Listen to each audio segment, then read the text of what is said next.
साम्राज्यों की कब्र क्यों बना अफगानिस्तान? आखिर क्यों आज तक अफगानिस्तान हारा नहीं? आखिर क्यों कठिन है अफगानिस्तान पर राज करना?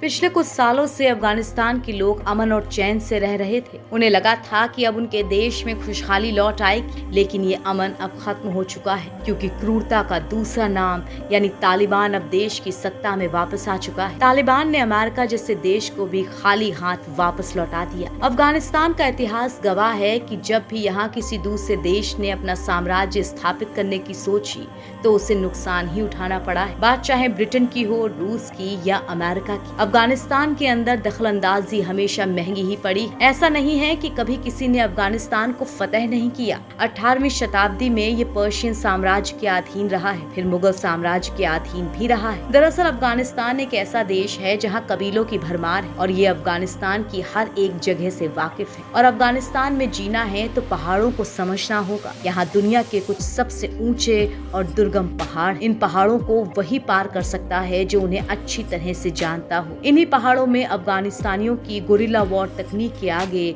रूस और अमेरिका भी पस्त हो चुके हैं। अफगान को साम्राज्यों की कब्र इसलिए नहीं कहा जाता कि यहाँ विदेशी हमलावरों को ज्यादा नुकसान हुआ है, बल्कि इसलिए क्योंकि अफगान से लड़ाई में सबसे ज्यादा अफगानी ही मारे गए, हमलावरों को कम नुकसान हुआ। अफगानिस्तान को जीतना काफी मुश्किल है और अगर जीत भी लिया तो फिर जीत को संभालना मुश्किल है, क्योंकि ये कबीलों का देश है और इनका सिस्टम काफी जटिल है और इसी वजह से इन सब के बीच सामंजस्य बैठाना काफी मुश्किल है। सिकंदर ने 330 बीसी में पर्शिया को 6 महीने में फतह कर लिया था, लेकिन अफगानिस्तान को 3 साल तक नियंत्रण में करने की कोशिश की, मगर हो नहीं पाया। 19वीं शताब्दी में अंग्रेजों को अफगानिस्तान में दिलचस्पी हुई, लेकिन 1919 में उन्हें भी अफगानिस्तान छोड़ना पड़ा। फिर रूस ने भी अपना हाथ आजमाया और उसके हाथ भी कुछ नहीं लगा। अमेरिका ने भी 18 साल गुजारे और देश को ऐसे हालातों में छोड़ दिया कि लोगों के पास अब भागने के सिवा कोई चारा नहीं। 18 साल तक अफगानिस्तान ने तालिबान और अलकायदा को मिटाने की कोशिश की, लेकिन अमेरिका को खाली हाथ ही लौटना पड़ा। और अब यहाँ फिर से तालिबान का राज हो गया है। अब यहाँ फिर वही होगा जो पहले होता था, यानी देश में शरिया कानून लागू होगा,